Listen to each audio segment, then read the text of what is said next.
నేనును వచ్చి ఆయనను పూజించినట్లు నాకు వర్తమానము తెండని చెప్పి వారిని బెత్లెహేమునకు పంపెను.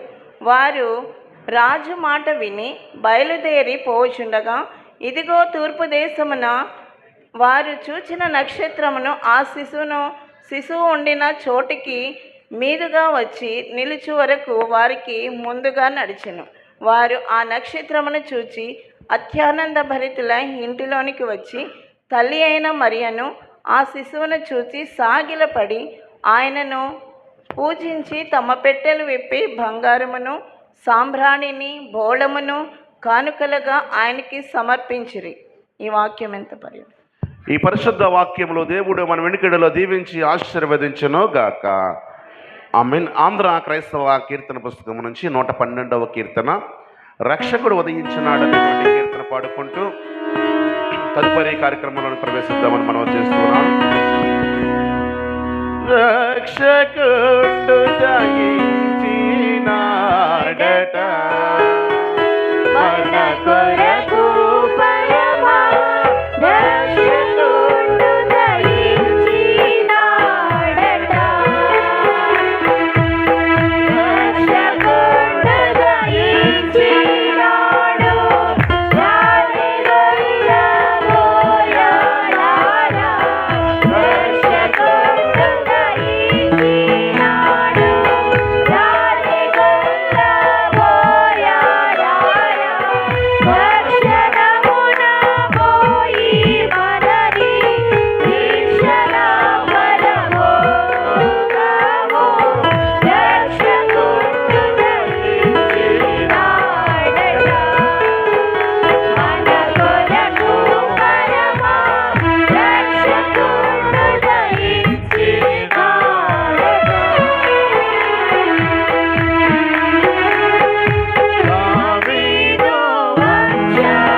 తండ్రి అయిన దేవుని నుండి ప్రభువైన యేసు క్రీస్తు నుండి కృపయు సమాధానాలు మీ అందరికీ కలుగును గాక. ఆమేన్. దయచేసి అందరూ కూర్చోండి.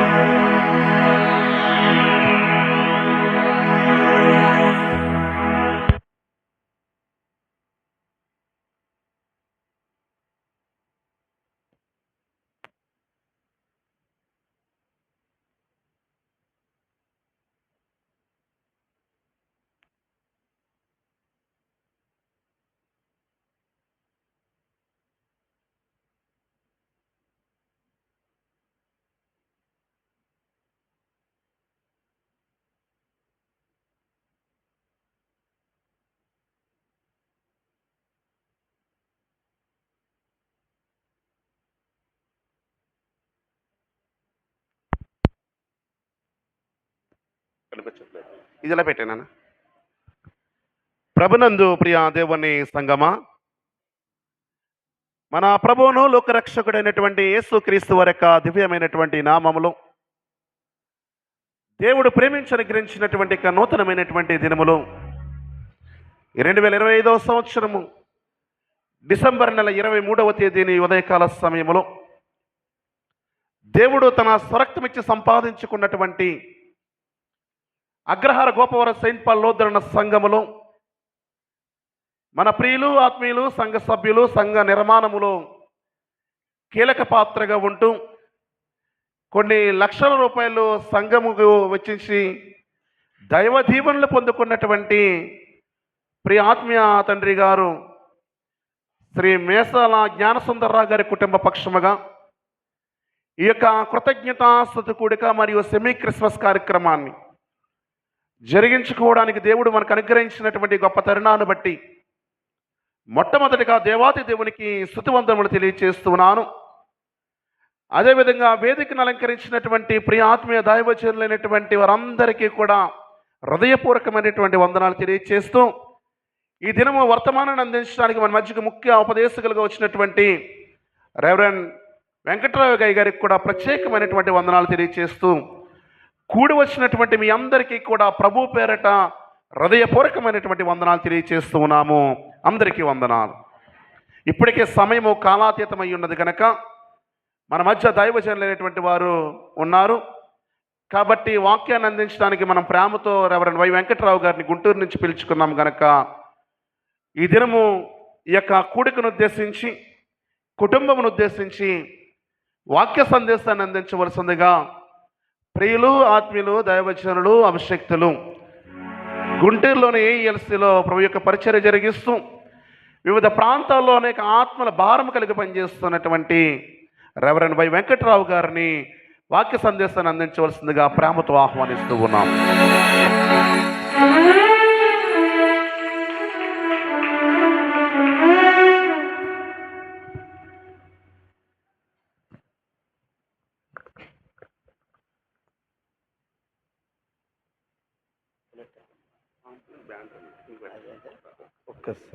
అవును పెట్టు.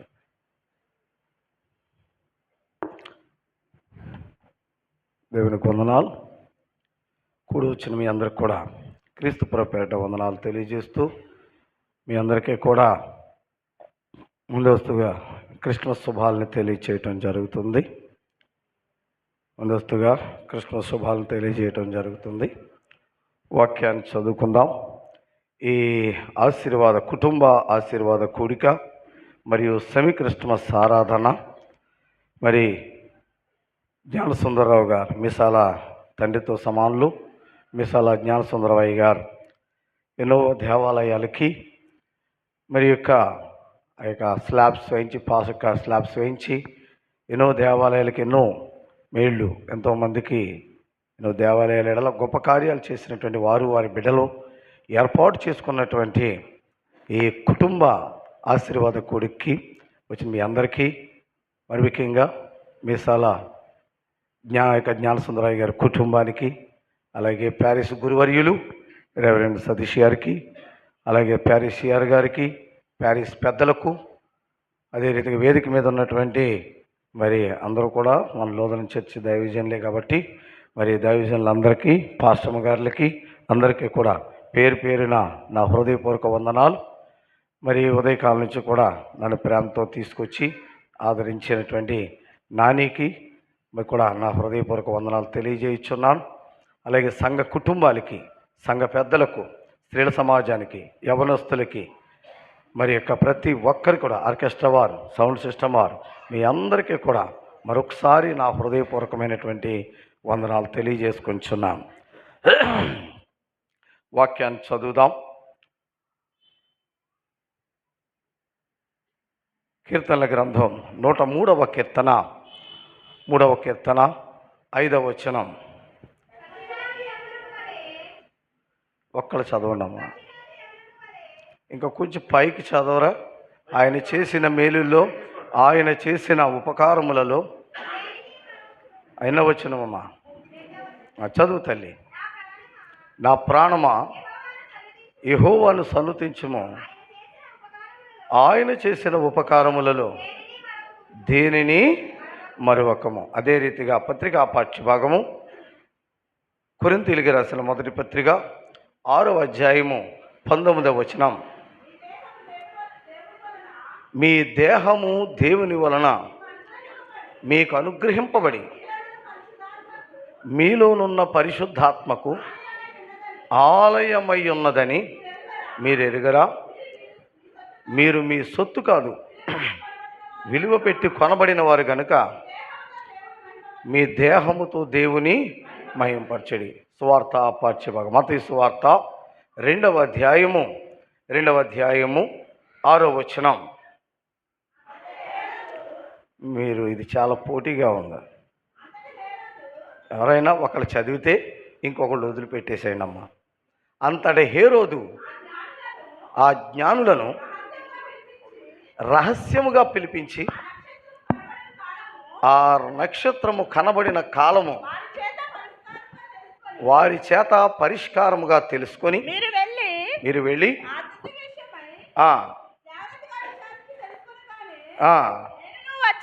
నేను నువ్వు వచ్చి ఆయన పూజించినట్లు నాకు వర్తమానము తెండని చెప్పి వారిని బెత్లెహేముకు పంపెను. వారు రాజు మాట విని బయలుదేరబోచుండగా ఇదిగో తూర్పు దేశపు వారు చూచిన నక్షత్రము ఆ శిశువు ఉండిన చోటికి మీదుగా వచ్చి నిలుచు వరకు వారికి ముందుగా నడిచెను. వారు ఆ నక్షత్రమును చూచి అత్యానందభరితులై ఇంటిలోనికి వచ్చి తల్లి అయిన మరియను ఆ శిశువును చూచి సాగిలపడి ఆయన పూజించి తమ పెట్టెలను విప్పి ఇవ్వాల్సిన వాటిని ఇచ్చాను. ప్రార్థన చేద్దాం. పరిశుద్ధుడైన మా తండ్రి, కృపగల దేవ, మహోన్నతురాని స్తోత్రాలు నాయన. అగ్రహారం గోపవరం ప్యారిస్ని బట్టి స్తోత్రాలు. ప్యారిస్ గురువర్యులు రెవరెండ్ సతీష్ గారిని బట్టి, సిఆర్ గారిని బట్టి, ప్యారిస్ పెద్దలను బట్టి ప్రభువా, స్త్రీలు యవనస్తులు బట్టి నీ స్తోత్రాలు. మరి ముఖ్యంగా నన్ను ఇక్కడికి ప్రేమతో ఆహ్వానించినటువంటి మా తండ్రితో సమానులు నాయన మిసాల జ్ఞానసుందరయ్య గారు, వారి కుటుంబాన్ని, వారి బిడ్డలను బట్టి, వారి కుమారులు, ఆ కుటుంబాలను బట్టి తండ్రి నీ స్తోత్రాలు. అయ్యా ఇగో తండ్రి, నన్ను ఇక్కడ ప్రభువా ప్రేమతో తీసుకొని వచ్చినటువంటి నానిని బట్టి, నాని కుటుంబాన్ని బట్టి కూడా తండ్రి స్తోత్రాలు. అలాగే ప్రభా మిసాల రెడ్డి గారు నాయన మాకెంతో ఆప్తులు ప్రభువా. నేను ఈ చుట్టుపక్కల ఈ ప్రాంతానికి వచ్చినా కానీ అయ్యా ఇగో దాన్ని వెతుక్కుంటూ వచ్చి నన్ను కలిసేటువంటి నీ దాసుడు కుటుంబాన్ని బట్టి, ఆర్కెస్ట్రా వారు, సౌండ్ సిస్టమ్ వారు, వేదిక మీద ఉన్నటువంటి దైవజనులు నాయన, దైవజనురాళ్ళు అందరిని బట్టి మీ స్తోత్రాలు. నాయన దాసుడు నేను బలపరిచి వాక్యములే సత్యమునతో బిడ్డలతో మాట్లాడండి. ఎన్నిక లేని వాడను, చెత్తను, దుమ్మును, ధూళిని ప్రభువా తండ్రి అని పిలవడానికి కూడా నాకు అర్హత లేదు. ఎన్నిక లేని గాడిద మీద మీరు కూర్చుంటే విలువ, ఎన్నిక లేని పాత్రను మీరు ఉపయోగిస్తే విలువ తండ్రి మీ స్తోత్రాలు. మీరేం మాట్లాడి సహాయం చేసి మీ ఆత్మతో నింపమని యేసు నామమున అడుగుచున్నాము తండ్రి, ఆమేన్. ఇశ్రాయేలు ఆశ్రయుడా, కష్టకాలమున రక్షకుడా,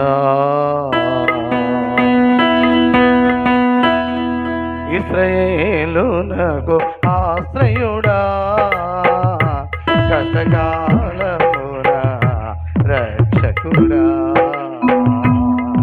ఇమ్మానుయేలు దేవా ఎన్నాళ్ళు కాచిన ప్రభువా ఇమ్మానుయేలు దేవా ఎన్నాళ్ళు కాచిన ప్రభువా వందన స్తోత్రము నీకే, కృతజ్ఞతలు నీకే, వందన స్తోత్రము కృతజ్ఞతలు ఇశ్రాయేలునకు ఆశ్రయుడా కష్టకాలమున రక్షకుడా.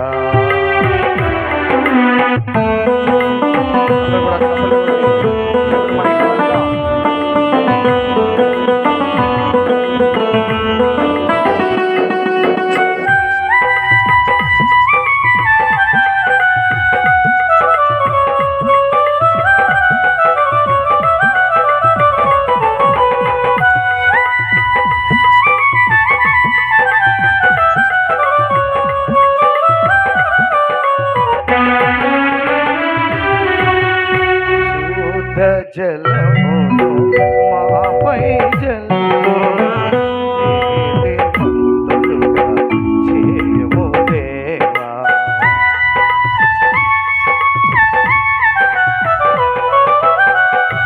శుద్ధ జలమును మాపై జల్లు నీతిమంతులుగా చేయము దేవా. నీ జాడలు సారా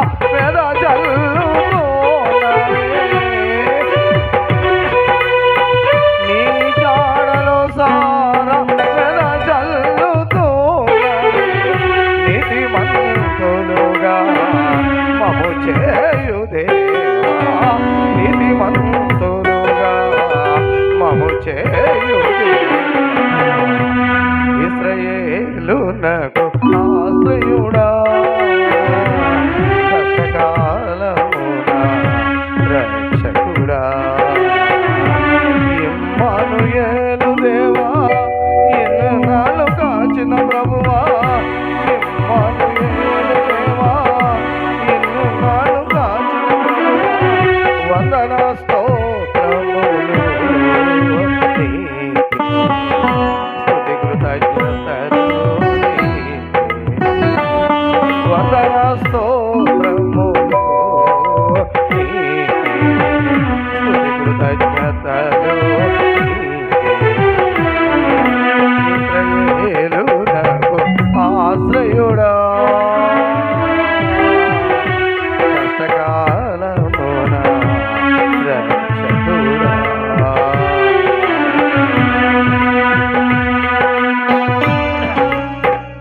మహాదేవునికి మహిమ కలుగును గాక. మరొకసారి ప్యారిస్ పాస్టర్ గారికి అమ్మగారికి మరొకసారి నన్ను ఇక్కడ ప్రేమతో ఆహ్వానించిన తండ్రి సమాలు మిసల జ్ఞానసుందరరావయ్య గారికి నా హృదయపూర్వక వందనాలు.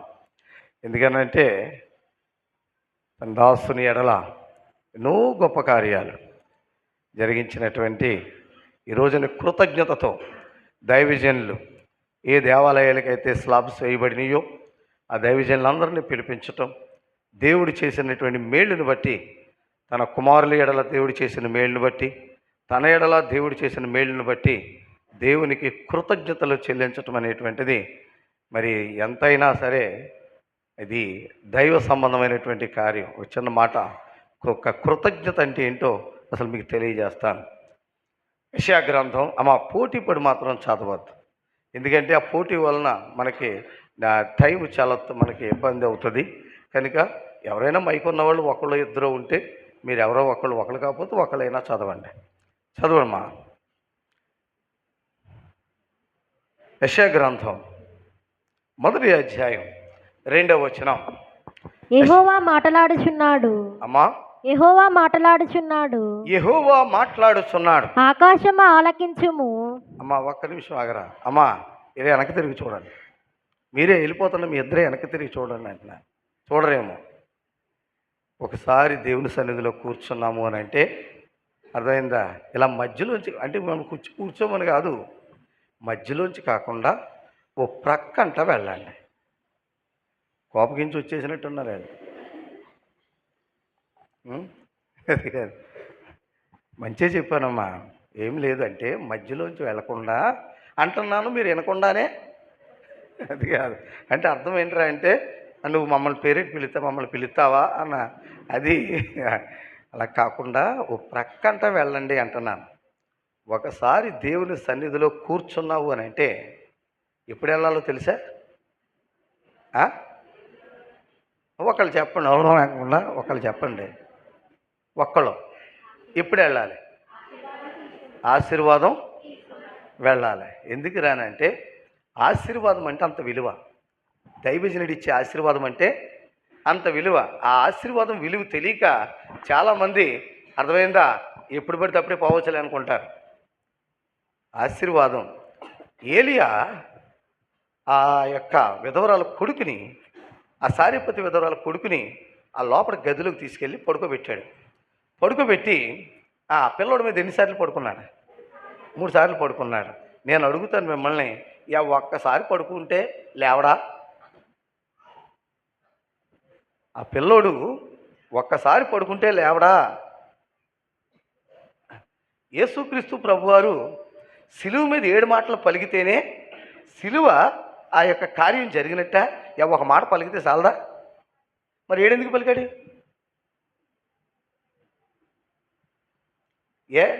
30 సంవత్సరాలకే ఎందుకు సేవ చేయాలి?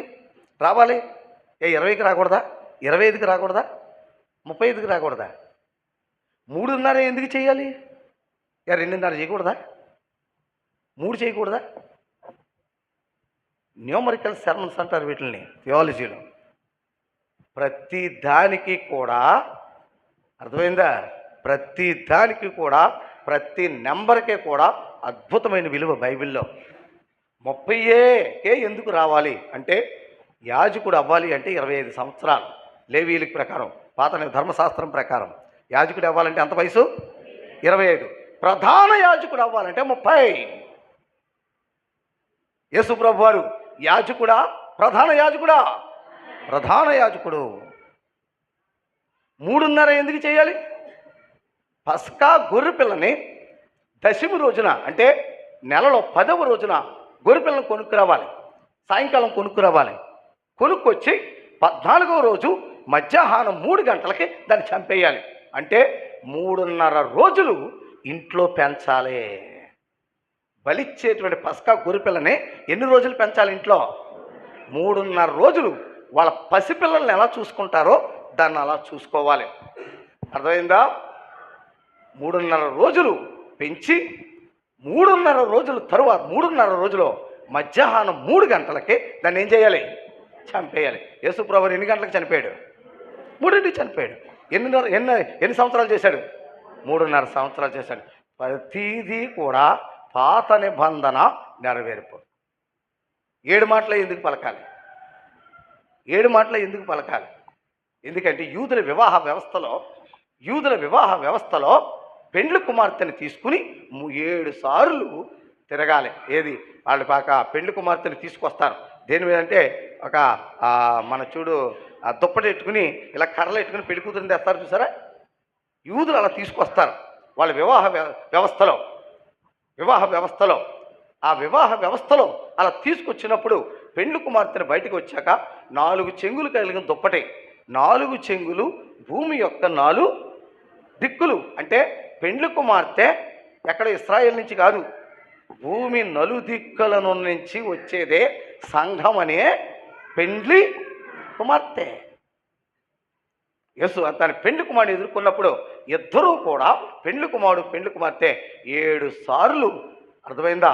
ఆ దుప్పటి చుట్టూ 7 సార్లు తిరగాలి. యూదుల యొక్క ఆచారాలు అంటారు, వీటిని కస్టమ్స్ అంటారు. వాళ్ళ వివాహ వ్యవస్థ మనకలాగా ఉండదు. వచ్చావా, తాళి కట్టావా, పోయావా, తిన్నావా అన్నట్టు ఉండదు. అర్థమైందా? వాళ్ళ వివాహ వ్యవస్థ చాలా అద్భుతంగా ఉంటుంది. 7 సార్లు తిరగటం అనగా పెండ్లి కుమార్తెతో 7 సార్లు తిరగటం అంటే పెండ్లి కుమార్తెకు అభయాన్ని ఇవ్వటం. హిందువులు చూసారా, అగ్ని చుట్టూ 2 సార్లు తిరుగుతారు. హిందువుల పెళ్ళికి ఎప్పుడు చూడలేదు మీరు? అగ్ని చుట్టూ ఎన్నిసార్లు తిరుగుతారు వాళ్ళు? 7 సార్లు తిరుగుతారు. 7 అనేటువంటిది ఆ పెండ్లి కుమార్తెకి సంపూర్ణ రక్షణ అభయాన్ని ఇవ్వటం. నేను నీకు సంపూర్ణంగా తోడుగా ఉన్నాను అని. 7 మాటలే పలకటానికి గల అర్థం ఏంటంటే ఆయన తన కార్యాన్ని సంపూర్తి చేసి, అర్థమైందా, తన బిడ్డలకు ఏమిచ్చాడు? అభయాన్ని ఇచ్చాడు. ఏమిచ్చాడు? యోహాను సువార్త 14వ అధ్యాయం మొదటి వచనం. యోహాను సువార్త. అమ్మా, మీ హృదయములను కలవరపడనీయకుడి. దేవుని యందు విశ్వాసముంచుచున్నారు, నా యందును విశ్వాసముంచుడి. నా తండ్రి అంట ఏంటి ఆయన వెళ్ళిపోతా చెప్పిన మాట ఇదే. నా తండ్రి అంట అనేక నివాసములు కలవు, లేని ఎడల మీతో మీకు స్థలము సిద్ధపరచ. అంతే. అంటే భార్యకి ఏమి ఇవ్వాలి? నువ్వు ఆడపిల్ల ఇచ్చే తండ్రి పెళ్లి చేసేటప్పుడు ఆ పెళ్లి కొడుకు దగ్గర నుంచి ఏం ఆశిస్తాడు? తీసుకెళ్ళిపో బాబా నా కూతుర్ని, నువ్వు చెట్టు కింద ఎడితే చెట్టు కింద ఎట్టు, పుట్ట కింద ఎడితే పుట్ట కింద ఎట్టు అంటాడా? మరి ఏమడుతాడు? ఏ ఆడపిల్ల తండ్రి అయినా తన కూతురికి ఒక భరోసా, ఇల్లు ఉండాలి, వాకులు ఉండాలి, నా కూతురు రక్షణ భద్రత అన్నీ ఉండాలి. అది ఎవరివ్వాలి?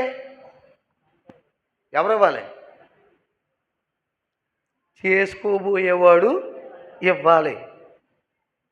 చేసుకోబోయేవాడు ఆ తండ్రికి ఇస్తే, ఆ అమ్మాయికి ఇస్తే అది నమ్మకం. అంతేగాని అర్థమైందా, తీరా తీసుకెళ్ళేసి చెట్టు కింద పెట్టి, అర్థమైందా, పెట్టను కొట్ట పొయ్యిలో పెట్టని ఏ రోజుకి ఆ రోజు తెచ్చి సగం తాగేసేసి అది అంతా రూపాయో పాపాయో తెచ్చి పాడేసేసి తిను, ఆ చెట్టు కింద పడుకో అని అంటే ఎవరో పెళ్ళిళ్ళకి ఎవరో ఆడపిల్లల్ని ఇచ్చేట. నాకు 2 ఆడపిల్లలు ఉన్నారు.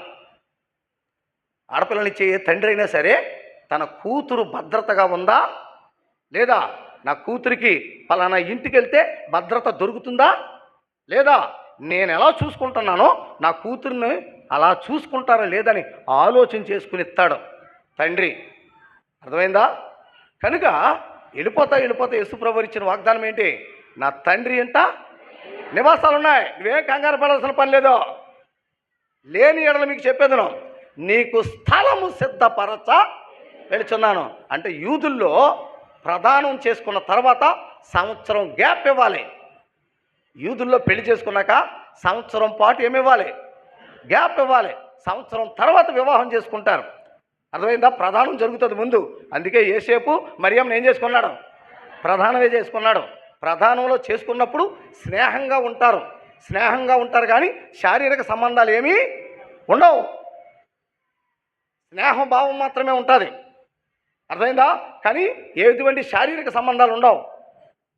కనుక కారణం ఏంటంటే మీకు స్థలము సిద్ధపరచ వెళుచున్నానంటే నేను వెళ్ళి నీ ఉండులాగున నీ కోసం ఇల్లు వాకిలి అన్నీ సిద్ధం చేసి వచ్చి నిన్ను తీసుకొని వెళతాను. అది 7 సిలువ మీద 7 మాటలు పలకటంలో గల అర్థమైందా ఆ భరోసా ప్రతి దానికి కూడా. అలాగే 3 సార్లు ఎందుకు పడుకున్నాడు? 3 సార్లు పడుకోవాలి పనేంటి? ఎందుకు పడుకున్నాడు ఏలియా 3 సార్లు?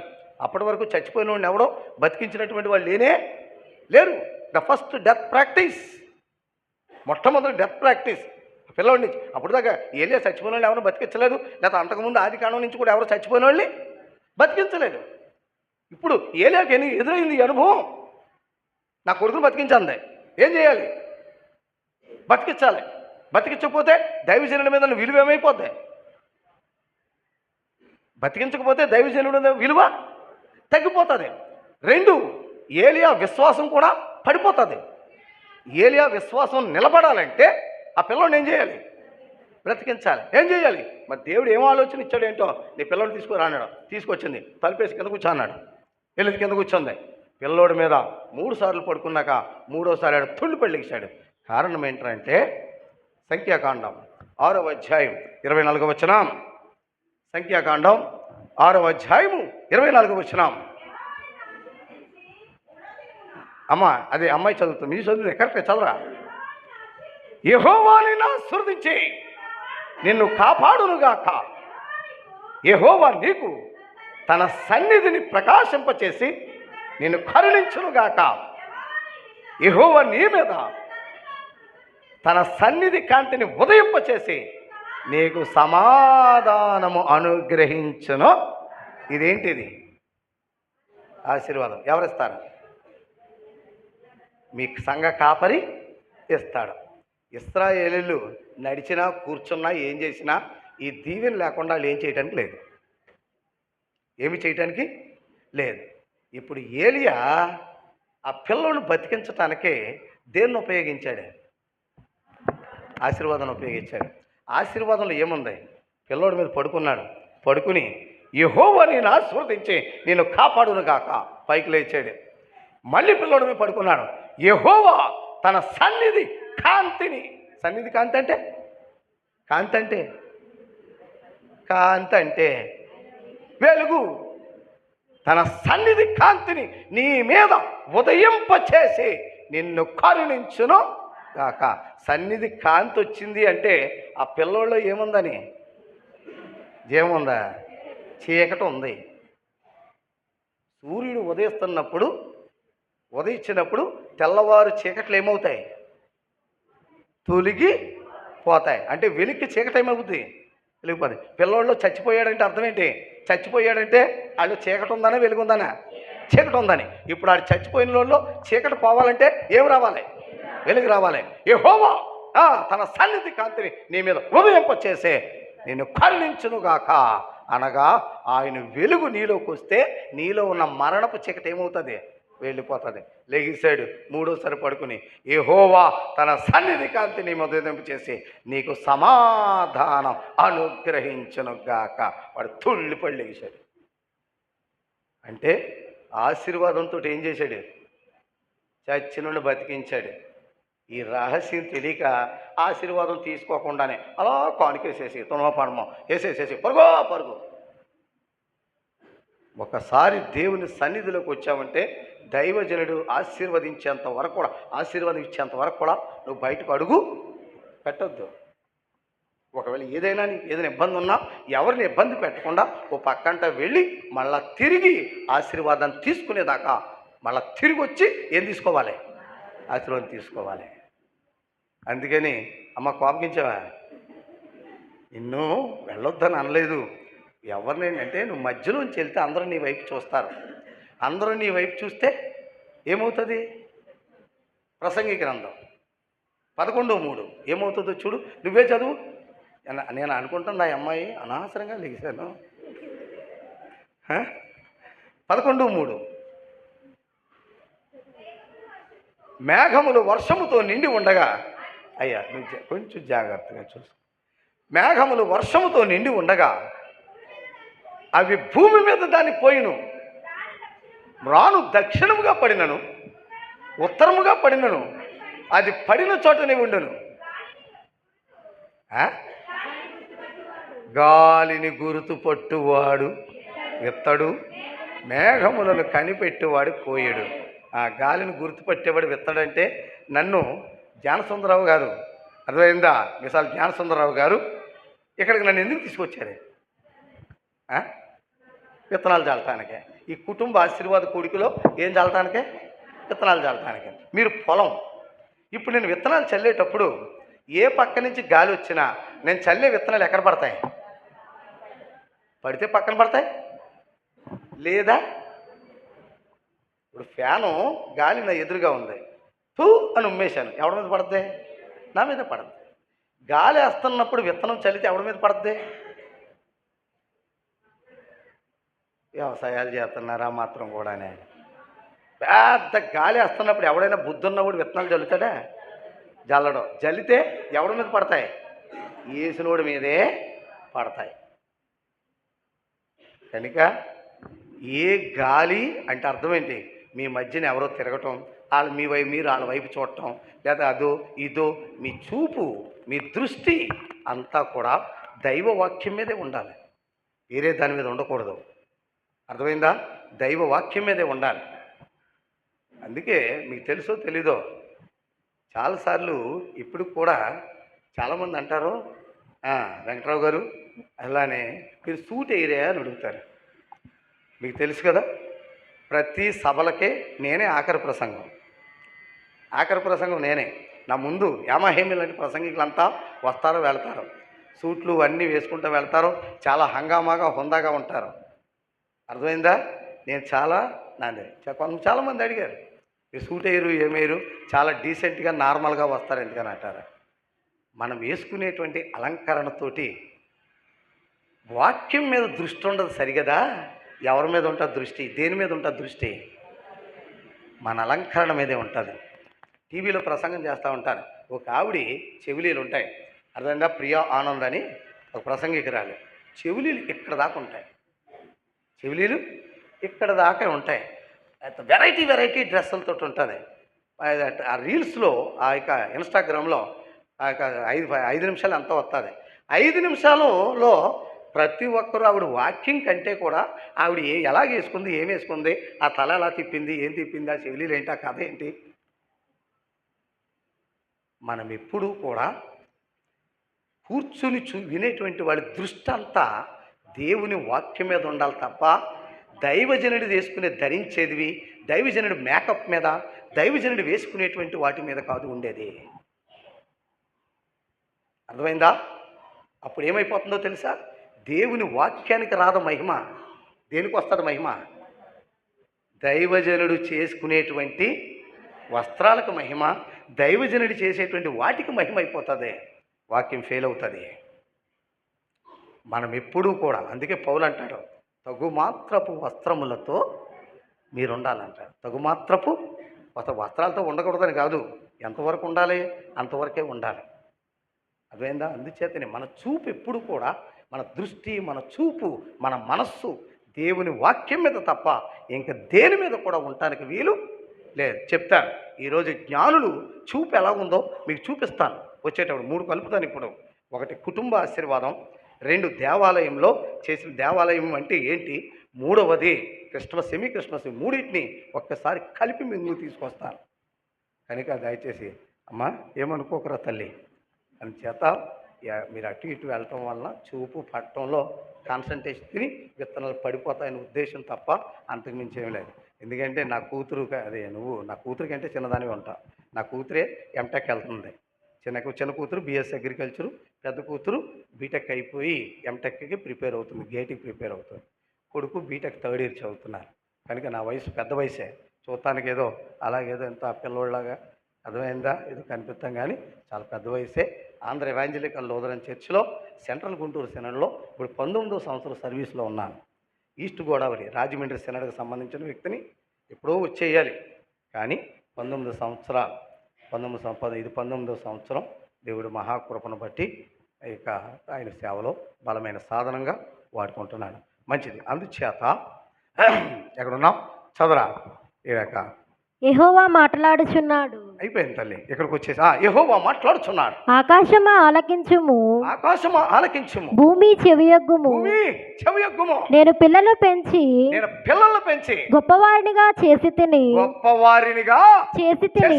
వారు నా మీద తిరగబడి ఉన్నారు. అయ్యా నాది పెంచు, ఆ అమ్మాయి వాయిస్ని తగ్గించు. నాది మాత్రం ఆ అమ్మాయి దానికంటే కూడా డిస్ప్లే సౌండ్ కొంచెం ఉంచు, ఆ అమ్మాయి తగ్గించు. చదువు మళ్ళీ ఒకసారి చదువు తల్లి. యెహోవా మాట్లాడుచున్నాడు. ఆకాశమా ఆలకించుము, భూమి చెవియొగ్గుము. నేను పిల్లలను పెంచి గొప్పవారినిగా చేసి తిని వారు నా మీద తిరగబడి ఉన్నారు. బాధ ఉంటుందా ఉండదా? దాన్ని లామెంటేషన్ ఆఫ్ గాడ్ అంటాడు. లామెంటేషన్ ఆఫ్ గాడ్ అంటే అర్థం ఏంటంటే, లామెంటేషన్ అంటే విలాపం, ఏడవటం. దేవుడు ఏడుస్తున్నాడు, దేవుడు విలపిస్తున్నాడు, బాధపడుతున్నాడు, ఏడుస్తున్నాడు. దేనికిరా అంటే ఎవరికి చెప్పుకోవాలో తెలియట్లేదు, ఎవరు చెప్పుకుంటే వింటలేదు. అందుకని ఎవరికి చెప్పుకుంటున్నాడో, ఆకాశమా ఆలకించో, భూమి చెవి యొక్క నేను పిల్లలు పెంచి గొప్పవాళ్ళుగా చేశాను. పెంచి గొప్పవాళ్ళుగా చేస్తే వాళ్ళ కనీసం నాకేం చెప్తారని ఆశించాడు. ఇప్పుడు నేను పిప్పర్ నుంచి గోపాలం రావాలి, ఎవరో రాలేదు, నాని రాలేదు. నాని రాకపోయేసరికి అమ్మ వచ్చాడు, తీసుకొచ్చాడు, మళ్ళీ లేదనుకున్నారు. నన్ను ఎక్కడికి తాడేపల్లిగూడు నిట్టి దగ్గరికి వచ్చి తీసుకొచ్చాడు. అంటే జస్ట్ ఎగ్జాంపుల్ చెప్తున్నాను. నాని రాలేదనుకుందాం, అప్పుడు నేను ఎవరో ఒక లిఫ్ట్ అడిగి బండి మీద ఇక్కడ వరకు వచ్చేసాను. వచ్చిన తర్వాత నా మానాన్ని నేను సూట్ కేసు పెట్టుకుని వచ్చేస్తే ఆ బండి మీద నిలబడినోడు నేను వెళ్ళేది ఈదికి వెళ్ళి చివరి దాకా వెళ్ళేదాకా నా ఎంక ఎగాదిగా చూస్తాడు. ఎందుకు చూస్తాడు? అరే కనీసం కామన్ సెన్స్ కూడా లేకుండా ఓ థ్యాంక్స్ కూడా చెప్పకుండా పోతున్నాడని.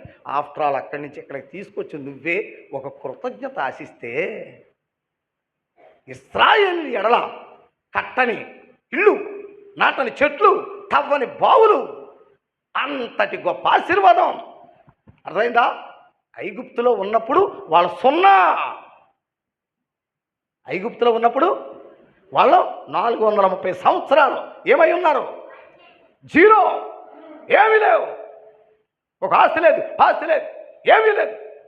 బానిసత్వం. ఆ పెట్టిన కడికి తింటాం, ఇటుకలు తయారు చేయటం, ఆ బిల్డింగ్లు కడతాం, బానిసత్వం. అంటే జీరో, వాళ్ళకంటూ ఏమీ లేదు. అలాంటి వెంట కుప్పల మీద నుంచి, సున్నా స్థాయి నుంచి నువ్వు కట్టని ఇళ్ళు, నువ్వు నాటని చెట్లు, నువ్వు తవ్వని బావులు కలిగిన కానాను దేశానికి నేను తీసుకొచ్చి గెద్ద రెక్కల మీద మోసుకొచ్చినట్టు మోసుకొచ్చాడు. నిన్న కోడి రెక్కల కింద పిల్లలు పెట్టుకుంటే ఎలా తీసుకొస్తుందో అలా తీసుకున్నాను.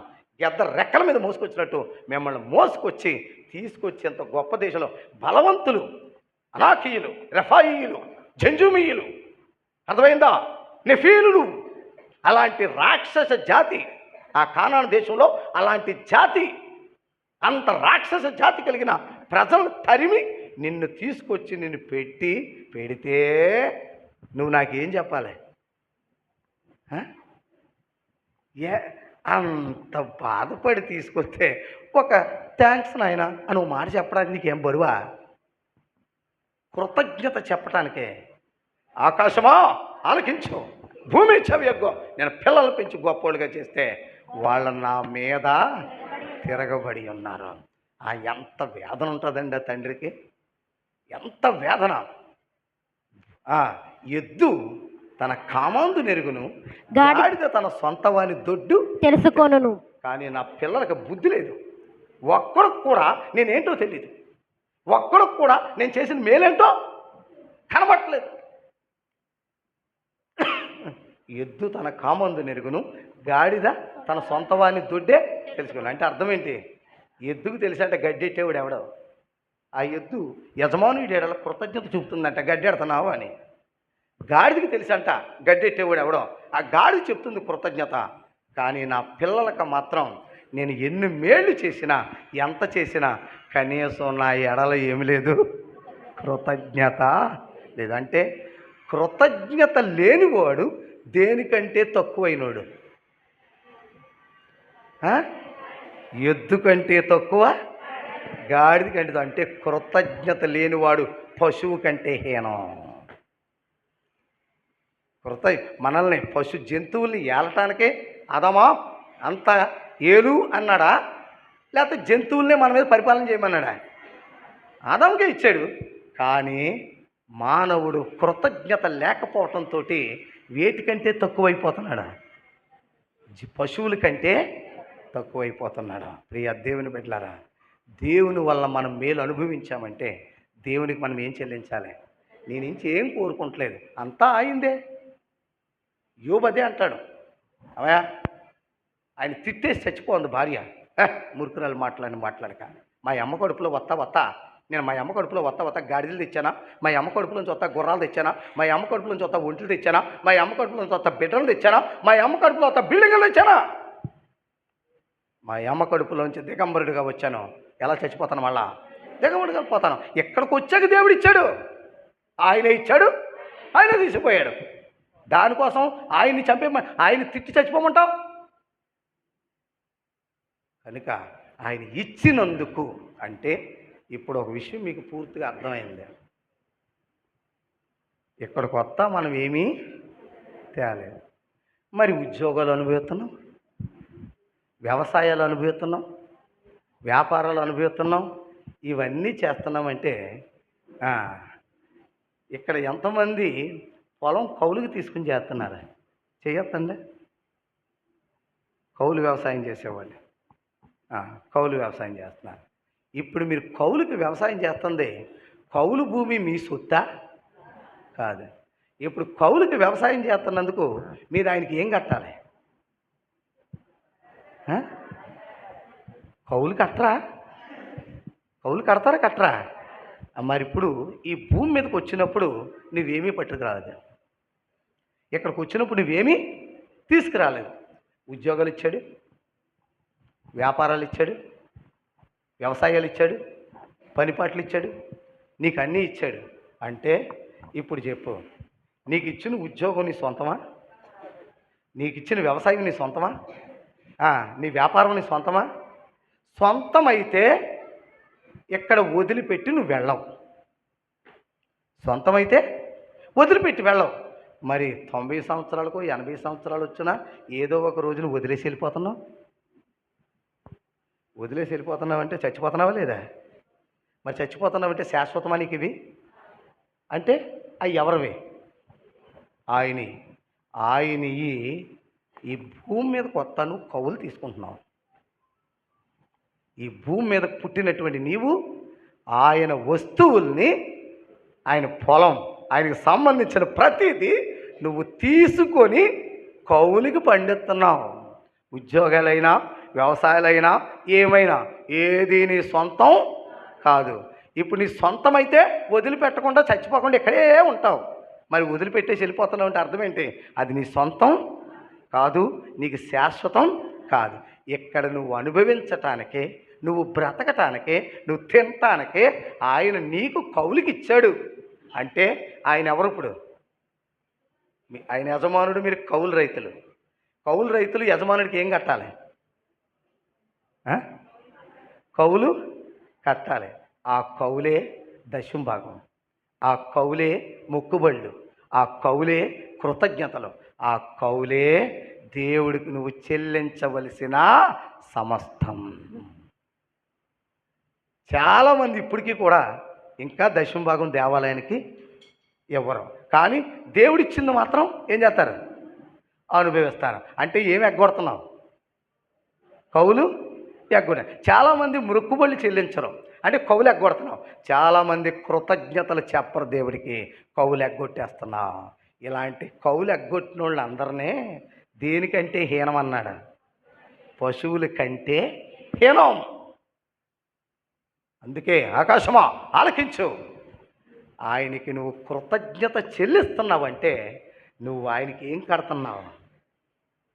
కౌలు చెల్లిస్తున్నావు. ఇప్పుడు చెప్పండి, చిన్న దాంట్లో కౌలు కరెక్ట్గా చెల్లిస్తే నీకు ఎకరం ఇచ్చాడు, ఎకరంలోనూ నువ్వు కౌలు కట్టేయా అన్నాడు. పక్కోడికి 5 ఎకరాలు ఇచ్చాడు, 5 ఎకరాల్లో కౌలు కట్టమన్నాడు. ఎకరంలో ఉన్నవాడు కరెక్ట్గా కౌలు చెల్లించాడు, 5 ఎకరాలు చెల్లించాడా? చెల్లించలేదు. ఇప్పుడు ఈయన ఏం చేస్తాడు? ఎకరంలో కరెక్ట్గా కౌలు చెల్లించినోడికి 5 ఎకరాలను పక్కకు గంటి ఆ 5 ఎకరాలు కూడా ఒకటే కౌలు కరెక్ట్గా కట్టినోడికి ఇచ్చేస్తాడు. అంటే మనము ఏ చిన్న స్థితిలో ఉన్నా, ఎంత చిన్న జీవితంలో ఉన్నా కోటీశ్వర్లకి అవసరం లేదు. చిన్న దాంట్లో నమ్మకంగా ఉంటే నీకు ఏది అప్పగిస్తాడో? చిన్న దాంట్లో నమ్మకంగా ఉంటే పెద్దదే అప్పగిస్తాడు. మరి నువ్వు చిన్న దాంట్లోనే నమ్మకం లేకపోతే నీకు పెద్దదేమిస్తాడో? అర్థమైందా? దావీదుని తీసుకుని ఎక్కడో దూడ కాసుకునే పిల్లోడు వాళ్ళ అన్నదమ్ములంతా కూడా మిలిటరీలో ఉండి గవర్నమెంట్కి సర్వీస్ చేస్తున్నారు వాళ్ళ అన్నదమ్ములు. కానీ తండ్రి ఆ పిల్లోడిని ఎక్కడ పెట్టాడు? తీసుకెళ్ళి గొర్రెలు కాసే దగ్గర పెట్టాడు. ఇంకా గొప్ప సంగతి ఏంటో తెలుసా? సమూయేలు దగ్గరికి దేవుడు అన్నాడు, సౌలు మీద నా మనసు లేదు, సౌలుని గెంటేసి పలానా బెత్లెహేంకి వెళ్ళు, ఆ పిల్లోడు ఎవరో నేను చూపిస్తాను, నువ్వు పో అన్నాడు. పిల్లంటే పొట్టేలు కొమ్ములు తైలు వేసుకున్నాడు, షిలోహు నుంచి బయలుదేరాడు, బెత్లెహేంకి వచ్చాడు. యశ్షిని కలిశాడు. యశ్షి అన్నాడు, చిత్తం తండ్రి ఎందుకు వచ్చావు, కారణం ఏంటి? ఎందుకంటే ఆనాడు దైవజనుడు వస్తే భయం, ఊర్లోకి దైవజనుడు వచ్చాడంటే భయం. కారణం ఏంటి? దేవుడు ఏ కుటుంబం కోసమో ఏదో చెప్పాడని చెప్పి భయం. కనుక చెప్పు నాయన అన్నాడు. నీ దగ్గరికి వచ్చాను, తండ్రి గారు పంపించారు అన్నాడు. తండ్రి గారు ఏం చెప్పారు నాయన అన్నాడు. నీ కొడుకుల్లో ఒక కొడుకును రాజుగా చేస్తారంట, నీ కొడుకులందరినీ కూర్చోబెట్టి అన్నాడు. కూర్చోబెట్టంటే దోళ కాసుకునే పిల్లడు కొడుకు కదా, కొడుకే కదా, మరి రావాలా వద్దా? ఎంతమందిని కూర్చోబెట్టాడు? 7 కూర్చోబెట్టాడు. దావీదు 8వ వాడు, అష్టమ సంతానం 8వ వాడు. 7 కూర్చోబెట్టాడు. 7 కూర్చోబెడితే ఒకటి తర్వాత ఒకడు. పెద్దోడు ఎలియాబుని చూడగానే సమూయేలు, బా ఏం ఎత్తు, ఏం కండలో, ఎంత బలం, ఎంత సాల అన్నాడు. దేవుని మనసు అన్నదే, దేవుని ఆత్మ అన్నదే. అన్ని ఆడి కాంతాను వాడి కండలో వాడి ఎత్తు చూస్తున్నాడు. ఆడు ఒట్టి పిరికోడాడు, ఆడి కండలు చూసి మురిసిపోవడం తప్ప ఆడి దగ్గర ఆడు ఒట్టి పిరికోడు, ఆడి పక్కకి గెంటే అన్నాడు. అలా 7 గెంటేశాడు. యశే వీళ్ళు 7 ఇంకెవరైనా ఉన్నారా అన్నాడు. అయ్యా కడసారి వాడు ఉన్నాడండి, ఆటో తోలుకుంటున్నాడు అని అన్నాడు. అంటే మిగతా వాళ్ళు ఏమో అంటే ఉన్నతమైన ఉద్యోగాల్లో ఉన్నారు, ఆఖరుడు ఆటో కొనుక్కుంటున్నాడు. తండ్రికి ఎప్పుడు కూడా అర్థమైందా, వాళ్ళు ఉన్నతమైన వాళ్ళు కాబట్టి దేవుడు ఉన్నతమైన వాడిని ఎంచుకుంటాడు అనుకున్నాడు తండ్రి మనసు. కానీ పరమ తండ్రి మనసు వాడు ఆటో తోలుకునేవాడా, వాడు ఉద్యోగస్తుడా, ఉన్నతమైన వాడా కాదు, వాడు మనసు ఏంటో చూసేది పరమ తండ్రి. ఉన్నాడండి కడసారుడు దోణలు కాచుకుంటున్నాడు అన్నాడు. ఆ పిల్లని పిలిపించాడు. మంచిదండి, ఇవి చాలా వేడిగా ఉన్నాయరా, మూతి కాలిపోతుంది, వేరే నీళ్ళు ఏదైనా. కడసారి వాడు ఉన్నాడు, దోళ్ళు కాసుకుంటున్నాడు అన్నాడు. ఆ పిల్లోని పిలిపించన్నాడు. ఆ పిల్లోని వచ్చేటప్పటికి సమూయేలులో ఉన్న ఆత్మ అంటుంది, అదిగో నేను ఏర్పరచుకున్నవాడు నాకు ఇతడే, నా హృదయానుసారుడైన మనుష్యుడు. అతడి ఎత్తును చూడొద్దు, అతని పొడుగును చూడదు. సింహాన్ని ఎదురుగుండా వెళ్ళి చీల్చేస్తాడు, అతని ఎలుగుబంటిని చీల్చి గొర్రెపిల్లని కాపాడతాడు. అంటే ఇప్పుడు కూడా మన దృష్టి వేరు, దేవుని దృష్టి వేరు. మన దృష్టి వేరు, దేవుని దృష్టి వేరు. కనుక అర్థమైందా? ఎక్కడున్నాం మనం? ఎప్పుడైతే ఆ యొక్క ఆకాశం ఆలకించు, భూమి చెవియొగ్గు. నేను పిల్లలు పెంచాను, గొప్పోళ్ళకి చేశాను, కానీ వాళ్ళు నా మీద తిరగబడి ఉన్నారు. ఇశ్రాయేలీయులకి అన్ని చేసి పెడితే కనీసం ఒక్కడ కూడా ఆయనకి ఏమి చెల్లించట్లేదు, కృతజ్ఞతలు చెల్లించట్లేదు. కృతజ్ఞతలు చెల్లించని వారి ఎడల దేవుడికి మనస్సు ఉండదండి. కృతజ్ఞత చెల్లించేవారంటే దేవుడికి ఎంత ఇష్టమో తెలుసా? ఎందుకంటే కృతజ్ఞత చెల్లించటం అంటే ఆయన చేసిన మేళ్ళుని జ్ఞాపకం చేసుకున్నాడు. ఈరోజు దావీదు జ్ఞాపకం చేసుకుంటున్నాడు. నా ప్రాణమా యెహోవాను సన్నుతించుము, ఆయన చేసిన ఉపకారం నా అంతరంగమున సమస్తమా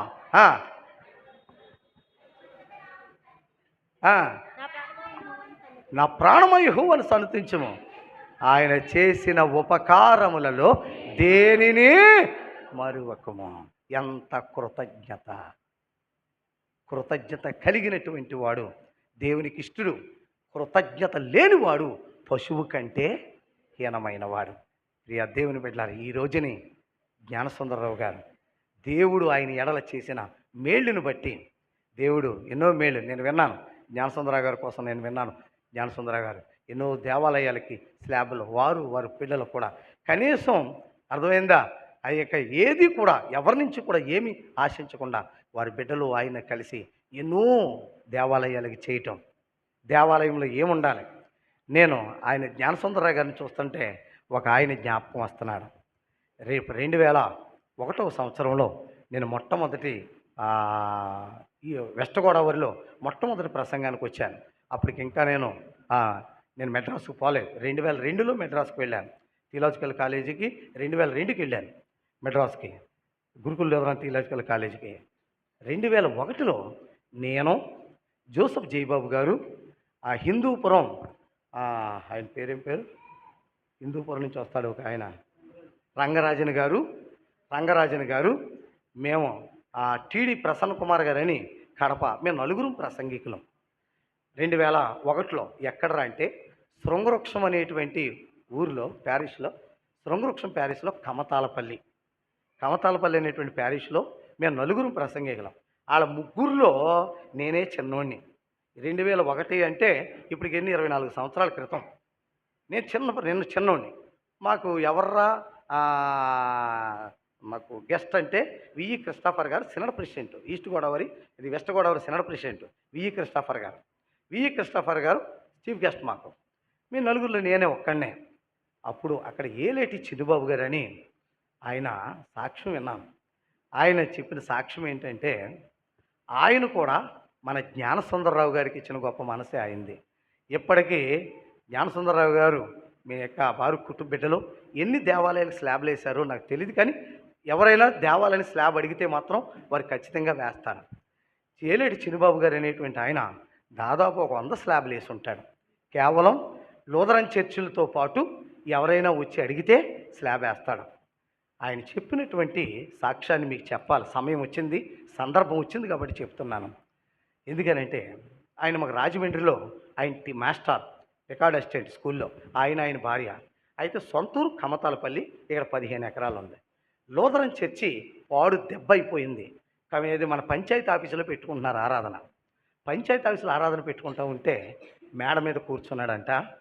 కూర్చుని కొడుకేమో అమెరికాలో ఉన్నాడు, కూతురేమో సింగరేణిలో, అల్లుడు ఇంజనీరు, ఇద్దరే.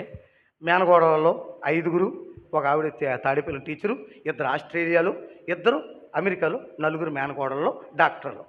బావగారేమో సోషల్ వెల్ఫేర్ డిప్యూటీ డైరెక్టర్ ఏలూరులో.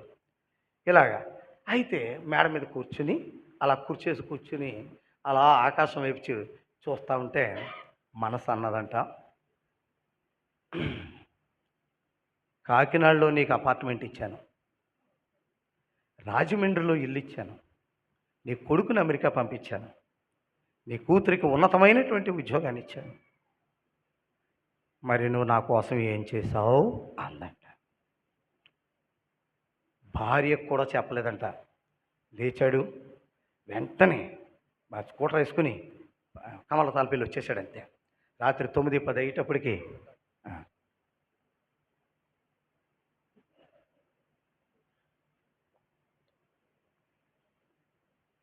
రాత్రి 10 గంటల కమతాలపల్లి వచ్చేసాడంట. ఇలా కబురు పెట్టాడు, రేయ్ మొత్తం పల్లెలో ఉన్న వాళ్ళందరినీ కూడా పంచాయతీ ఆఫీస్ కాడికి వచ్చేయమనండి. అందరూ వచ్చేసారంటే వచ్చిన తర్వాత, అరే మన లూథరన్ చర్చి దెబ్బ అయిపోయింది, మీరేం చేస్తారో తెలియదు, నా 15 ఎకరాలు మీరే ఊర్చాలి, మీరే విత్తనాలు వేసేయాలి, అన్నీ నేను సమకూరుతాను, మీరే మొత్తం కోత కోసేయాలి, నువ్వు చేయాలి, ఎంత 15 ఎకరాల మీద ఎంత వస్తుందో అంతా పెట్టి మొట్టమొదట దేవాలయానికి పునాది వేసేద్దాం. అంతే. 15 ఎకరాలు ఊడ్చేశారు. 15 ఎకరాలతోటి మొదలెట్టేశారు. అంతే.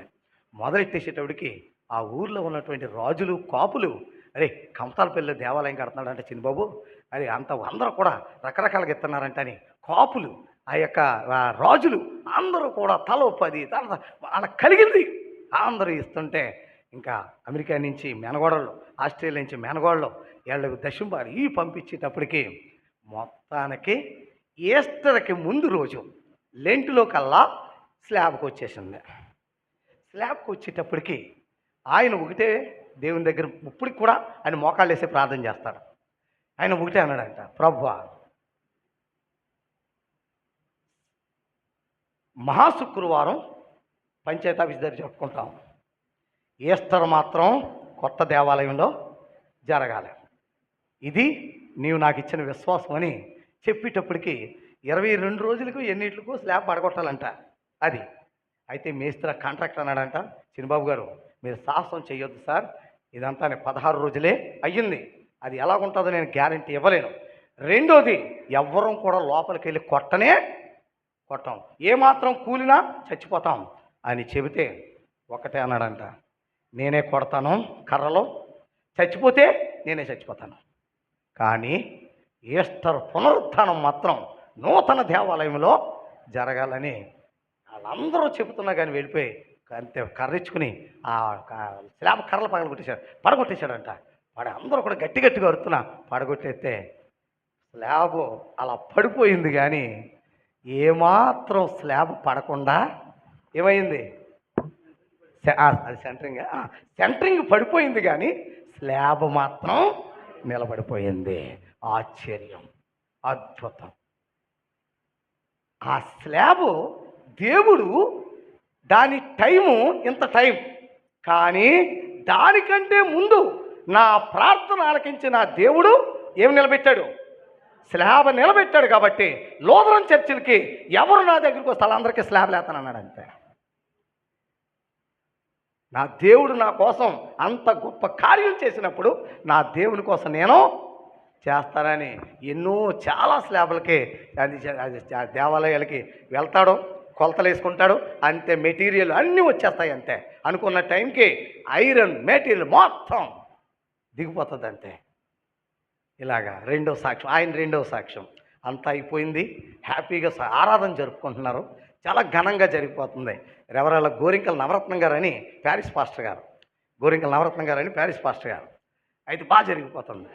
మళ్ళా కూర్చుని ఆకాశం వైపు చూస్తున్నాడంట. ఈలోపు భార్య టీచర్ గారు తుడుతుందంట. తుడుతూ ఉంటే ఆడవాళ్ళు స్వతహాగా 60 నల్లపూసలు ఇంకేముంటాయి, తాడు, ఈ రెండు ఏంటంటే నెక్లెస్లు అవన్నీ మిగతా టైంలో పెట్టుకుంటారు. ఈ రెండు మాత్రం ఎప్పుడు ఏలాడుతున్నాయంట తుడుతూ ఉంటే. వెంటనే లెగిసాడంట. ఏం ఆలోచన వచ్చిందో, లేచి నా దేవుని మందిరంలో బంగారం లేదు, నా భార్య మెడలో బంగారం ఉంది. నా భార్య మెడలో బంగారం ఉంటాకే డబ్బులు ఉంటేనే కొన్నానా, అప్పు చేసి కొనలేదా? నా దేవుని మందిరంలో బంగారం ఉండాలని చెప్పి వచ్చేసేసి 10 కాసులు సిలువ చేయించేసేసి ఒక గ్లాస్ బాక్స్ తయారు చేసి కమతాలపల్లి ఆల్టర్లో పెట్టేశాడండి. ఆంధ్ర ఎవాంజలికల్ లూథరన్ సంఘాల్లో 6 సినడ్లలో బంగారు సిలువ ఉన్నటువంటి ఆల్టర్ ఏదైనా ఉందంటే కమతాలపల్లి దేవాలయమే. ఇంకా అన్ని చోట్ల ఇత్తడి సిలువే ఉంటుంది. ఏ చర్చ్ అయినా మన చర్చిల్లో అన్నింటిలో ఏముంటుంది, ఇత్తడి సిలువ ఉంటుంది. కమతాలపల్లి దేవాలయంలోనే ఏ సిలువ, బంగారు సిలువ. నా ఇంట్లోనేనా ఈ మొక్కలు ఇంత అందంగా ఉంది, నా ఇల్లు ఇన్ని మొక్కలతోటి ఇంత అందంగా ఉంది, నా దేవుని ఆలయం ఇంకెంత అందంగా ఉండాలని కడియం నుంచి లారీడు మొక్కలు వేసుకెళ్ళి మొత్తం దేవాలయం అంతా మొక్కలతోటి అబ్బా చూస్తే ఆశ్చర్యపోతాం. అంత ఘనంగా చేశాడు. జ్ఞానసుందరరావు గారిని చూస్తుంటే ఆయన జ్ఞాపకం వస్తున్నాడు. ప్రియ దేవుని బిడ్డలారా, ఎక్కడో ట్రాక్టర్ తోటి పొలం దున్నుకునే నన్ను తీసుకెళ్ళి గవర్నమెంట్ ఉద్యోగం ఇచ్చాడు. నా కొడుకుని అమెరికా పంపించాడు. నా కూతురికి సింగరేణిలో మల్లుడి ఉద్యోగం ఇచ్చాడు. ఇంత ఇచ్చినటువంటి నా దేవునికి నేను ఏం చేయగలను? నా దేవునికి ఎంత చేసినా నేను ఇంకా తక్కువే. ఇప్పటికీ కూడా పిల్లల దశంభాగాలు విదేశాల నుంచి పంపిస్తే ఆ దశంభాగాలన్నీ ఒక హుండీలో వేస్తారు. అది బాక్స్లో, అది ఆ కానుకలు కాదు, అది సెపరేట్గా వేస్తారు. సంవత్సరానికి ఒకసారి అవన్నీ తీసి ఊరందరికీ మీటింగ్స్ పెట్టి ఆ 4 రోజులు ఎవ్వరు కూడా భోజనాలు పొయ్యి అలగకూడదు. వాళ్ళకి అందరికీ కూడా ఆయనే అన్నీ చేసి మంచి మంచి పెద్ద ప్రసంగాలు తీసుకొచ్చి చేస్తాడు. దాదాపు 5 సంవత్సరాల నుంచి ఆగిపోయింది అని విన్నాను. ఎందుకంటే కరోనా వచ్చిందంట. కరోనాలో ఆయన బాగా సిక్ అయిపోయిన తర్వాత పిల్లలు హైదరాబాద్ తీసుకెళ్ళిపోయారంట ఆయన్ని.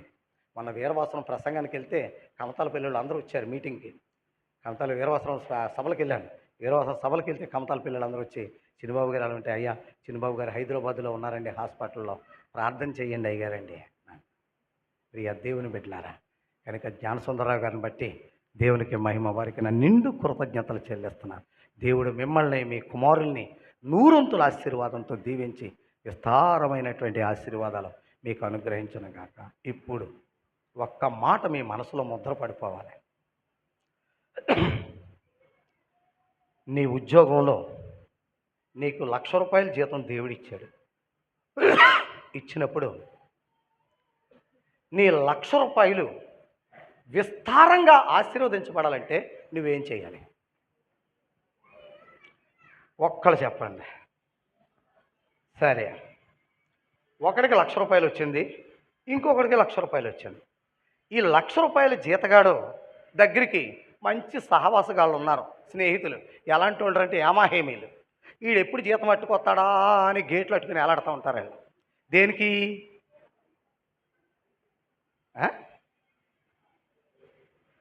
జీతం అలా పట్టుకురాగానే అది ఇంట్లోకి వెళ్ళదు, దేవుని దగ్గరికి వెళ్ళదు.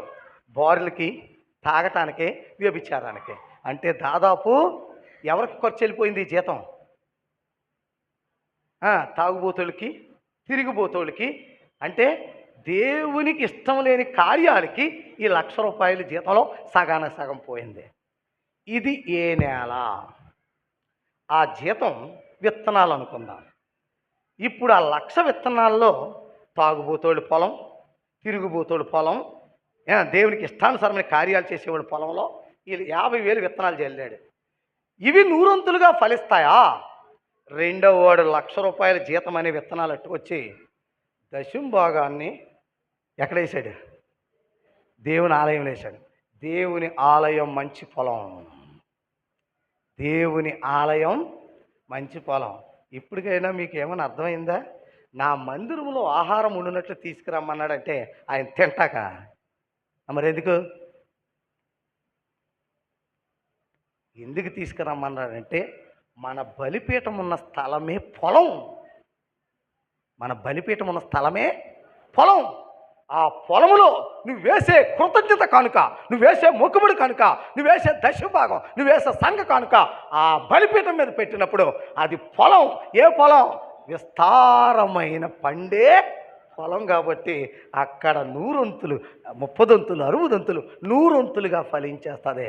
కానీ నీ కష్టార్జితాన్ని తాగుబోతాడికి, తిరిగిపోతాడికి, ఎవడు పడితే ఆడికి, పనికిమాలు పనులు చేసేవాడికి నీ కష్టార్జితం పట్టుకెళ్తే అది బీడు భూమి. ఏ భూమి? బీడు భూమి. ఇప్పుడు జ్ఞానసుందరరావు గారి కుమారులు కానీ, జ్ఞానసుందరరావు గారి వారి కుమారులు విత్తనాలు మంచి పొలంలో విత్తుతున్నారా, బీడు భూముల్లో విత్తుతున్నారా? మంచి పొలాల్లో విత్తుతున్నారు. దేవాలయాన్ని స్లాబులు వేయటం, ఎవరికైనా సహాయం అంటే చేయటం, దేవాలయానికి ఏం కావాలో చేయటం అంటే వారి బిడ్డల కష్టార్జితం అంతా కూడా మంచి నేలను పడిన విత్తనాలు, అనగా మంచి నేలను పడిన విత్తనాలుగా ఫలిస్తున్నాయి. అదే అర్థమైందా? ఒక్కొక్క ఎప్పుడైనా సరే ఊరిలో అప్పుడు పెద్ద ఉద్యోగస్తులు ఉంటారు. ఎప్పుడైనా క్రిస్టమస్కి వచ్చాడనుకో ఊరా అందరికీ తాగండ్రా అని పంచిపెడతా ఉంటాడు. అర్థం తాగండి, తినండి అని పంచిపెట్టేస్తూ ఉంటాడు. ఆ విత్తనాలు ఫలిస్తాయి అనుకుంటున్నారా?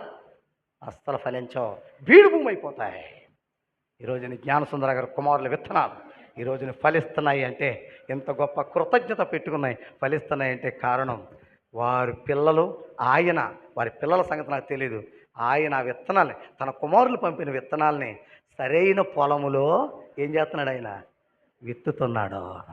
ఎంత గొప్ప తండ్రి! తన బిడ్డల క్షేమం కోసం, తన బిడ్డల ఆశీర్వాదం కోసం ఆ బిడ్డల విత్తనాలు పాడైపోకుండా, పుచ్చిపోకుండా ఎక్కడ విత్తుతున్నాడు? సరైన పొలములో విత్తుతున్నాడు. కనుకనే 100 ఆశీర్వాదం. అందుకనే ఈ కృతజ్ఞత. కనుక ఇటువంటి కృతజ్ఞత కలిగినటువంటి కుటుంబాన్ని, ఆయన్ని అని పిల్లల్ని దేవుడు 100 ఆశీర్వాదంతో నింపును గాక. ఆమేన్. కొరింథీ పత్రిక, మొదటి కొరింథీ పత్రిక 6వ అధ్యాయం 19వ వచనం. మొదటి కొరింథీ పత్రిక 6వ అధ్యాయం 19వ వచనం. అమ్మా, భోజన పదార్థములు మీరే చదువుకోండి. మీ దేహము దేవుని వలన మీకు అనుగ్రహింపబడి మీలోనున్న పరిశుద్ధాత్మకు ఆలయమై ఉన్నదని మీరు ఎరగరా. మీరు మీ సొత్తు కాదు, విలువ పెట్టి కొనబడినవారు. అమ్మ చాలరా, విలువ పెట్టి కొనబడినవారు. మీరు అనుకుంటున్నారు, మీరు అదేందా మేము విలువ లేని వాళ్ళు ఏమనుకుంటున్నారు మీరు? దేవుని దృష్టికి ధనవంతులే విలువైన వాళ్ళు, పేదోళ్ళు, అందం లేనివాళ్ళు, దేవుని దృష్టికి అందంగా ఉన్నవాళ్ళు, ధనవంతులు, వాళ్ళే జ్ఞానవంతులే విలువైన వాళ్ళు అనుకుంటున్నారు మీరు. దేవుని దృష్టికి ప్రతి ఒక్కరూ కూడా విలువైన వాళ్ళే. ఎంత విలువరా అని అంటే, ఎంత విలువ మీకు చూపిస్తాను. నిర్గమాకాండం 30వ అధ్యాయం 11వ వచనం.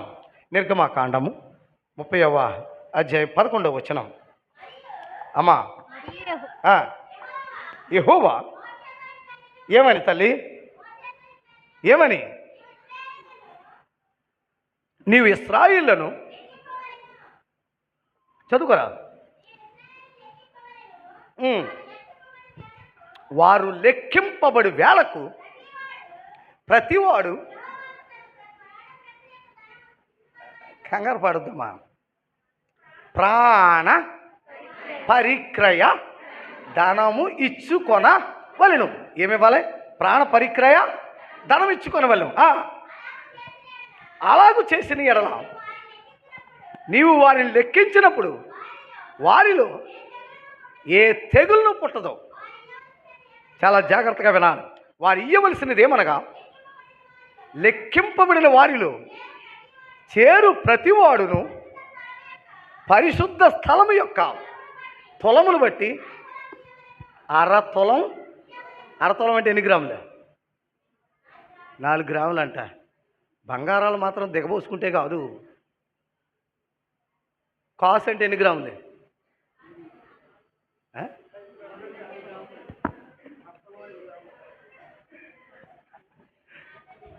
కాసు అంటే 4 గంట. కాసు అంటే ఎన్ని? 8 గ్రాములు. అరకాసు అంటే, ఆ తులం అంటే 10 గ్రాములు. మరి వేసుకుని మీకే తెలియకపోతే మాకెలా తెలుస్తుంది? నేను నా ఒంటి మీదకి బంగారం వచ్చి 25 సంవత్సరాలు అయింది. 25 సంవత్సరం 2000 సంవత్సరంలో ఒక పెద్ద సమస్యలో నేను ఇరుక్కుపోయాను. అప్పుడు జూనియర్ కాలేజీలో కామర్స్ లెక్చరర్గా పనిచేస్తున్నాను. జూనియర్ కాలేజీ కామర్స్ లెక్చరర్గా, అంటే గవర్నమెంట్ లెక్చరర్ కాదు, పార్ట్ టైం లెక్చరర్గా ఎంకామ్ పూర్తయింది. 99లో డిఎన్ఆర్ కాలేజీలో ఎంకామ్ పూర్తి చేశాను. 99లో ఎంకామ్ పూర్తి చేసిన తర్వాత జూనియర్ కాలేజీలో పార్ట్ టైం లెక్చరర్గా జాయిన్ అయ్యి అర్థమైందా స్టూడెంట్ మినిస్ట్రీలో ఉన్నాను. స్టూడెంట్ మినిస్ట్రీలో ఉంటే ఓ పెద్ద సంస్థలో ఇరుక్కున్నాను. నా దేవుని దగ్గర ఒక్కటే అడిగాను. అందరూ చెయ్యి వదిలిపెట్టేశారు. నా బంధువులు, నా మేనమామలు అందరూ కూడా. మా అమ్మ నేను ఇద్దరం ఒంటరోళ్ళం అయిపోయాం. ఇద్దరం ఒంటరి. మా నాన్న ఇప్పుడు నా చిన్నప్పుడే చచ్చిపోయాడు. మా అమ్మాయి నన్ను చాలా కష్టపడి చదివించింది. అందరూ కూడా వదిలిపెట్టారు. వదిలిపెట్టేస్తే నా దేవుని సన్నిధిలో ఒక్కటే అడిగాను, ప్రభువా ఈ సమస్య నుంచి నన్ను నువ్వు విడుదల చేస్తే నీ సేవకుడిగా, నీ యొక్క పూర్తి సేవకుడిగా నీ సన్నిధిలో బలమైన సాధనంగా నన్ను వాడుకో. నాకిష్టమైంది వదిలిపెట్టేస్తాను. నాకిష్టమైన బంగారం నా ఒంటి మీదకి రానివ్వను ప్రభువా అని వాగ్దానం చేసుకున్నాను. అంతే, నా సమస్య తొలగిపోయింది. అసలు నిజంగా ఆశ్చర్యంగా నా సమస్య తొలగిపోయి దేవుడు, అందరూ ఆశ్చర్యపోయారు, దేవుడు నన్ను హెచ్చించాడు. ఆ రోజు మొదలు ఈ రోజు కూడా ఒంటి మీదకి బంగారం అనేది రాలేదు. ఇది కూడా ఆర్డైన్డ్ మినిస్టర్ని కాబట్టి ఇది అంతనే వెండితో చేయించబడింది కాబట్టి వేసుకున్నాను. బంగారం ఈనాటి వరకు కూడా నా 25 సంవత్సరాలైంది ఉంగరం. నాకు నేను పనిచేసిన చర్చిల్లో సత్తెనపల్లి కానీ ఆ చర్చెస్ అన్నింటిలో మంగళగిరి కానీ సత్తెనపల్లి కానీ తెనాలి కానీ ఈ చర్చెస్ అన్నింటిలో వెళ్ళిపోయేటప్పుడు సన్మానం చేసే ఉంగరం పెడతా అంటాను. వద్దు, ఇక కావాలనుకుంటా ఉంగరానికి సరిపడి డబ్బులు ఇచ్చేయండి అనుకుంటా. ఉంగరం సరిపడి ఎంత పెడతానంటాను. అర్థమైందా? అలా ఎవరో ఉంగరమే పెడతారు. అర్థమైంది నీకు? మరి అది వాళ్ళ ఇష్టం ఏంటో మరి తెలీదు. అర్థమైందా? 25,000 ఉంగరం పెడతారు కానీ ఉంగరం వద్దులే డబ్బులే ఉండేది, పిల్లలకి ఏదైనా ఫీజు కట్టుకుంటామన్నామనుకో 5,000 చేతులు పెడతారు. కానీ ఉంగరానికి మాత్రం 10,000 పెడతారు. సరే ఏదో ఒకట్లనే. ఈనాటి వరకు దేవుడు కృపను బట్టి రానివ్వదు. నాకు ఇష్టమైనటువంటి దాన్ని వదిలిపెట్టేశాను దేవునికి. కనుక ఎప్పుడైనా సరే బంగారం నేను వేసుకుంటలేదు, మీరు వేసుకుంటున్నారు కదా, మరి మీకే తెలియకపోతే ఎలా? తులం ఎంత? తులం ఎన్ని గ్రాములు? 10 గ్రాములు. అరతులం అంటే 5 గ్రాములు. ఇప్పుడు అరతులం చదువురా. ఎవరికే? ప్రాణ పరిక్రయ ధనం. ఇశ్రాయేలు వెళ్ళి మోషేతో అన్నాడు, మోషే ఇశ్రాయేలు లెక్కించన్నాడు. యా ప్రభు అన్నాడు. వాళ్ళ లెక్క కట్టి 20 సంవత్సరాల పైన ఉన్న వాడంతరిని కూడా దేవునికి యెహోవాకి అరతులం పన్ను కట్టాలన్నాడు. ఎంత? అరతులం పన్ను. ఆ పన్ను పేరు ప్రాణ పరిక్రయ ధనం. ప్రాణ పరిక్రయ ధనం అంటే ప్రాణాన్ని కాపాడుకోవటానికి పన్ను. అనగా ప్రాణం అంటే లైఫ్, పన్ను అంటే ట్యాక్స్. ఏ ట్యాక్స్? లైఫ్ ట్యాక్స్ కట్టమన్నాడు. ప్రతి మనిషికి లైఫ్ ట్యాక్స్ కట్టమన్నాడు. లైఫ్ ఉన్న ప్రతివాడు ఏం కట్టాలి? ట్యాక్స్ కట్టాలి. లైఫ్ అంటే అర్థం ఏంటి? ప్రాణం. ప్రాణం అంటే అర్థం ఏంటి? నరుని నాసికారంధ్రములలో జీవవాయువును వదగా నరుడు జీవాత్మాయన. అంటే ప్రాణం అనగా ఊపిరి. ప్రాణం అనగేంటి? ఊపిరి. ఆయన ఊపిరిని మనం తీసుకుంటున్నాం కాబట్టి ఆ ఊపిరిని అనుభవిస్తున్నందుకు ఏం కట్టాలి? ట్యాక్స్ కట్టాలి. కరెంట్ అనుభవించినందుకు ఏం కట్టాలి? బిల్లు కట్టకపోతే ఏం పీకెత్తాడు? ఫీజు పీకుతాడు పీకడా? అలాగే ఆయన ప్రాణం ఊపిరి అనుభవిస్తున్నందుకు మనం ఏం చెల్లించాలి? పన్ను కట్టాలి. అవునా? ఇప్పుడు ఇశ్రాయేలుతో అన్నాడు, మోషే వీళ్ళందరూ లెక్కించి 20 సంవత్సరాలు దాటినోళ్ళల్లా లైఫ్ ట్యాక్స్ కట్టమను అన్నాడు. ఎంత కట్టమంటావు ప్రభు అన్నాడు. 6 తులం కట్టమని అన్నాడు. 6 తులం అంటే ఎన్ని గ్రాములు? 5 గ్రాములు. 5 ఎందుకు ఎంచుకున్నాడు? నేను ఇందాక అదే చెప్పాను, నా ప్రసంగాలన్నీ ఇలాగే ఉంటాయి. 5 ఎందుకు ఎంచుకున్నాడు? ఇశ్రాయేలీయులకి 5 అనే సంఖ్య. మీరు 119వ కీర్తన ఎంతమంది చదివారు? 119. అమ్మా ఇప్పుడు చదివేమని కాదు, తిరిగేసేస్తున్నారు. 119వ కీర్తన ఎంతమంది చదివి ఉంటారు? కొంచెం చెప్పండి. దానిపైన ఎప్పుడైనా ఏమన్నా రాసి ఉన్నాయో లేదో చూసారా? ఆ పైన ఏం రాసి ఉంది? హెడ్డింగ్ చదువు. అలీఫ్ కాదు, ఆలిఫ్. తర్వాత 8 వచనాల తర్వాత ఏం రాసి ఉందో చూడు. బేత్. తర్వాత 8 వచనాల తర్వాత ఏముంది? కెమల్. ఆలిఫ్ బేత్ కెమల్. తర్వాత దాలెత్. ఒక్కడ చదవండి రా. దాలెత్. హే ఎన్నొద్దు అది? అయ్యానిది 5వది. వద్దు, ఇంకా 5 చాలు. అవన్నీ చెప్పుకుంటే సాయంత్రం అవుతుంది. మళ్ళీ సెకండ్ పిలుపు అవద్దు. సాయంత్రం సెకండ్ పిల్లలు కేశవదాస్ పాలు క్రిస్మస్ ప్రసంగం. సాయంకాలం సెకండ్ పిల్లల దగ్గర కేశవదాస్ లూథరన్ చర్చిలో క్రిస్మస్ ప్రసంగం. మళ్ళీ రాత్రికి మళ్ళీ బయలుదేరి విజయవాడ పోవాలి. రేపు చీరాల్లో పగల క్రిస్మస్. అక్కడ 5 అనే సంఖ్య ఈ పైన ఉన్నటువంటి 22 అక్షరాలు ఉంటాయి. 119వ అధ్యాయానికి 22 అక్షరాలు ఇశ్రాయిల్ యొక్క భాష అయిన హెబ్రీ అక్షరాలు. ఏ భాష? హెబ్రీ భాషలో. వాళ్ళ భాషలో మొట్టమొదటి అక్షరం ఆలిఫ్.